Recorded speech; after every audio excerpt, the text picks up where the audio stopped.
네, 안녕하세요. MB클리닉의 김은상 원장입니다. 오늘 이 시간에는 지방 흡입술의 궁금증에 대해서 풀어보는 시간을 갖도록 하겠습니다.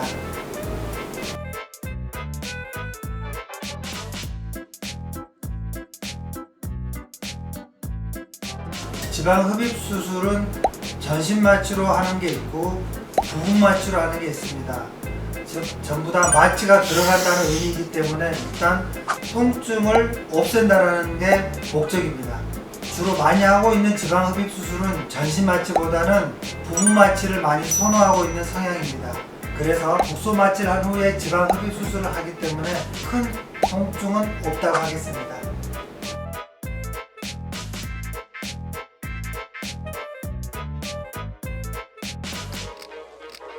보통 환자분들은 지방 흡입 수술을 하고 나면 며칠 동안 휴가를 내야 된다거나 또는 입원을 해야 되지 않느냐 하는 그런 걱정들 하시는데요. 요즘 추세는 전혀 그렇지 않습니다. 부분 마취로 이루어지기 때문에 일상생활에 문제가 없을 뿐더러 점심시간을 이용해서 간단하게 미니 지방 흡입 수술하고 가는 경우도 많기 때문에 크게 어려움이 없고요. 며칠간 휴가를 내야 될 필요는 없습니다만 단지 지방 흡입을 한 부분들이 붓거나 멍이 드는 것을 예방하기 위해서 압박붕대를 감아놓아야 되기 때문에 약간 불편감 정도는 있을 수 있습니다. 그래서 하루 이틀 정도면은 좋아지는데 문제가 없습니다.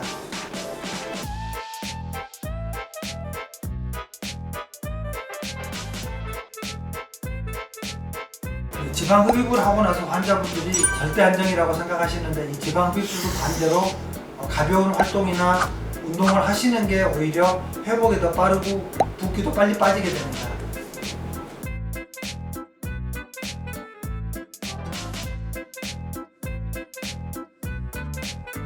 이제 몸무게에 따라서 몸무게가 60kg인 사람이 있고 80kg인 사람이 있습니다. 예를 들어서 60kg인 사람은 1리터가 나왔다면 80kg인 사람은 2리터가 나올 수도 있습니다. 그래서 적게는 몇백 cc에서 많게는 몇 리터까지도 빼낼 수 있는 게 바로 지방 흡입 수술입니다.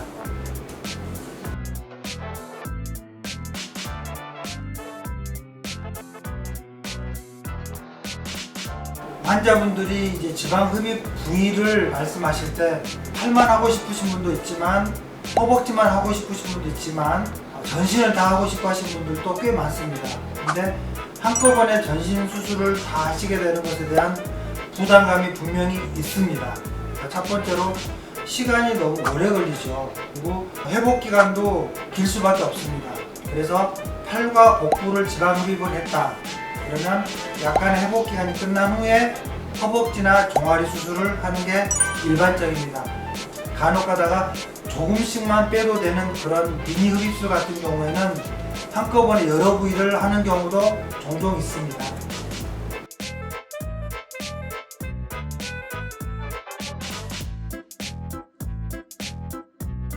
그런데 이러한 지방 흡입 수술을 할 때 중간층 같은 경우는 피하 지방이 많이 나오기 때문에 상관이 없습니다. 그러나 오랫동안 살이 굳어져 가지고 단단하게 뭉쳐있는 부위들이 있습니다. 예를 들어서 팔 바깥쪽이라든지 이런 부분들은 셀룰라이트라는 게 뭉쳐있게 됩니다. 그것은 지방 흡입술로 완벽하게 해결할 수 없는 부분입니다. 그래서 결론을 말씀드리면 지방 흡입술로도 해결이 안 되는 부분은 셀룰라이트가 되겠습니다.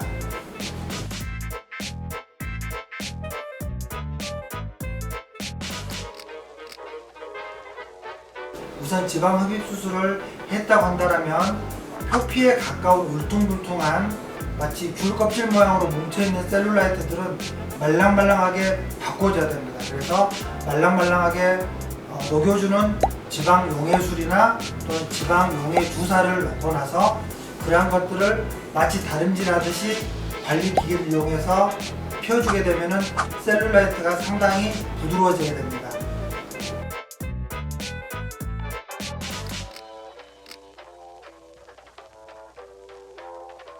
영구적인 것은 없습니다. 약물 치료도 그렇고 또 운동 치료도 마찬가지입니다. 그래도 약물 치료나 다른 운동 치료에 비해서는 반영구적으로 지속될 수가 있습니다. 단 조건이 본인이 자기의 체형과 몸무게를 유지를 잘 하고 계신다라는 전제 하에서 말입니다.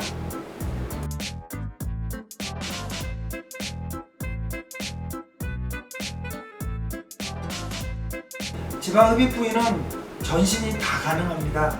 원장님 저는 이중턱에 살이 많아요부터 시작해서 발등에 살이 많다고 발목에 살이 많다고 지방 흡입을 해달라는 분도 있습니다. 그래서 지방이 있는 부위는 다 가능합니다.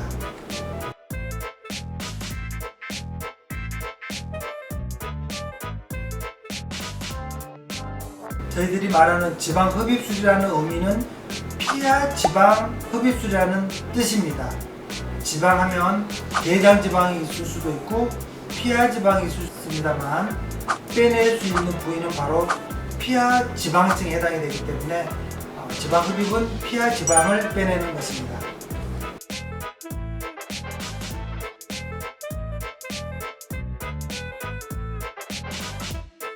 아마 좀 난감한 케이스들에 해당이 될 것 같습니다. 첫 번째로 몸무게가 한 40kg 정도밖에 안 나가시는 분이 지방을 흡입을 해달라고 하십니다. 외모적으로도 그렇고 건강에도 별로 좋지 않기 때문에 저희들은 권하지 않습니다. 두 번째로요, 기저질환을 가지고 있는 분들은 지방 흡입 수술에 해당이 되지 않는 경우가 있습니다. 예를 들어서 심한 당뇨병을 앓고 계신다거나 심한 면역질환이랄지 심한 빈혈 이런 경우에는 지방 흡입 수술을 권해드리지 않습니다.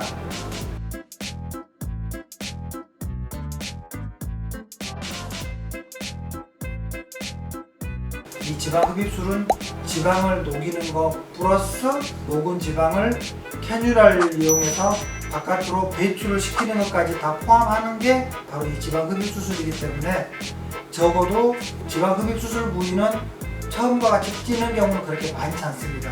물론 한 10kg 이상 갑자기 쪄버린다 그러면 어찌할 수 없습니다만 가장 요요가 적은 게 그래도 지방 흡입 수술이라고 하겠습니다.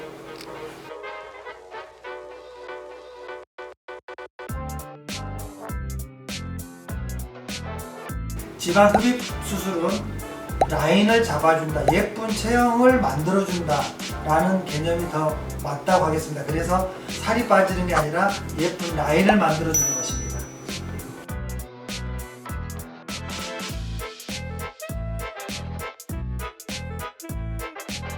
지방 추출 주사는 약간의 녹은 지방을 추출해내는 주사법을 지방 추출 주사라고 이야기하고요. 마지막으로 지방 흡입 수술은 녹은 지방을 완전히 빼내는 데 목적이 있는 것입니다. 지방 추출 주사는 약간만 빼낸다고 한다면 지방 흡입 수술은 완전히 빼낸다. 약간의 정도의 차이가 있는 거라고 생각하시면 맞겠습니다.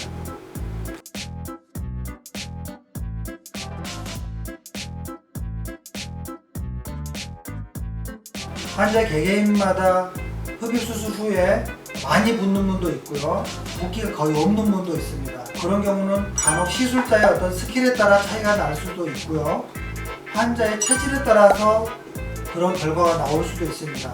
그래서 저희들이 압박복이나 압박붕대를 감아서 그걸 최소화해 주기 때문에 바로 회복이 되는 것입니다.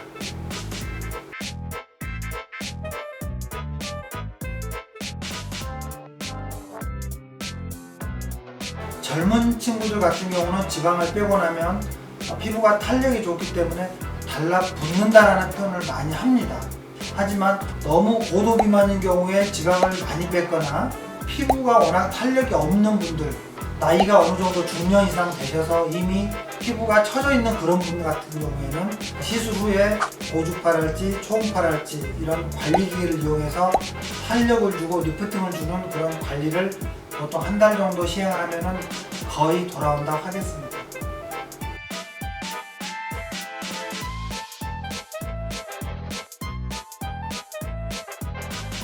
저만의 지방 흡입 수술 후에 사후 관리 팁이라고 한다면 첫 번째로 환자한테 많이 움직이라고 하고요. 왜냐면 붓기나 멍이 가장 빨리 빠질 수 있기 때문에, 그리고 반드시 그 후 관리 프로그램을 시행하신 분과 시행하지 않은 분은 차이가 많이 납니다. 회복에. 그리고 가급적이면 빨리 일상생활에 복귀할 수 있도록 해서 가벼운 운동을 빨리 시키는 게 수술 후의 회복을 가장 빨리 앞당기는 저만의 팁이라고 하겠습니다.